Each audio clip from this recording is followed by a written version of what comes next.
Let's quickly talk about a couple of ways that we can improve our art without actually drawing. Now, if you have the time and energy to draw, obviously the best thing to do is to draw, but because our art practice is a representation of the life that we live, there are things within our life that we can change that will actually help and impact the art. One of the ways that we can improve our art is to develop awareness of our inner experience. So throughout the day, just pay closer attention to how you feel internally.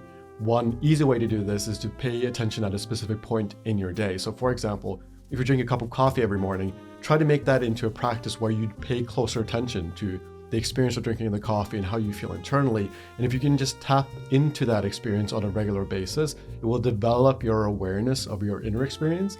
And that will make it easier to tap into the same feelings, the same awareness becomes useful within the art practice.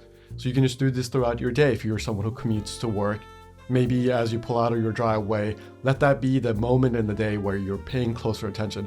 Now, I know this can be quite difficult to do throughout the day. It's hard to maintain that strong awareness throughout the day. That's why we might want to pick a specific point in the day where we practice this skill.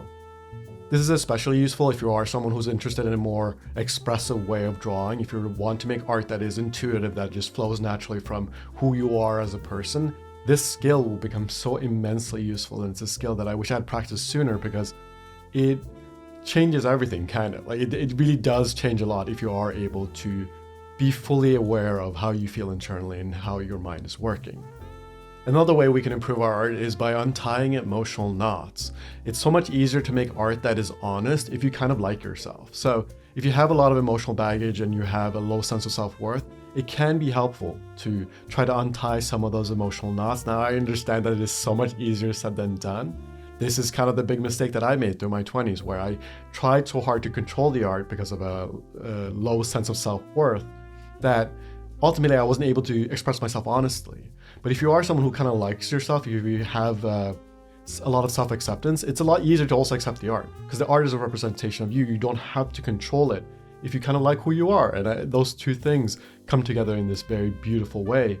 But that is also hard for people like myself who have a lot of emotional baggage. So trying to untie some of those emotional knots, working on those things gradually can be very helpful. Obviously, you do not have to be perfectly healed, quote unquote, whatever that means. Like, you don't have to be someone who has a high sense of self-worth to be drawing, but it can help to untie some of that baggage, let go of some of those things to be a little bit more expressive in the art. And the two things can happen together. You can try to accept the art and express yourself honestly, and then also at the same time untie those emotional knots while you're not drawing as well. It's also a lot easier to maintain your drawing habit if you are a happier person. If you are someone who has an easy time having fun with the activities that you do throughout the day, the easier it will be to maintain the drawing habit. You do not need to use shame or guilt to maintain a drawing habit. The drawing habit can be maintained by love and affection. So that type of thinking is a lot easier if you're able to untie some of the emotional knots that you have outside of drawing. Related to this, I do think that going for long walks can be immensely helpful if you do live in a place where you can go for long walks. Just being able to slow down a little bit and go for long walks and just spend time with yourself can be very, very helpful, especially on days where you feel too tired to draw.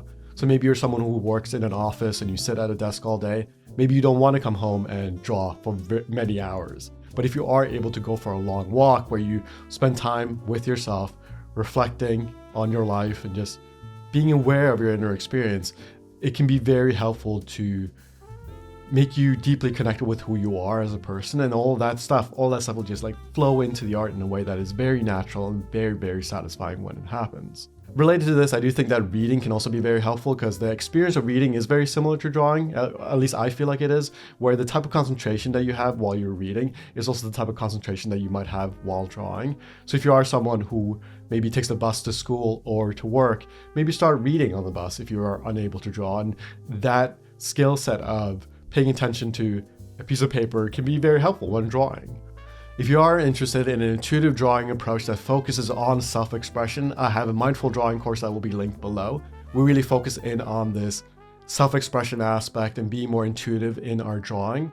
So if you are a beginner artist who really wants to focus in on that aspect of art, that course is specifically designed for you. It's linked below whenever you are ready. But if I haven't earned your trust yet, just check out some of the free stuff below.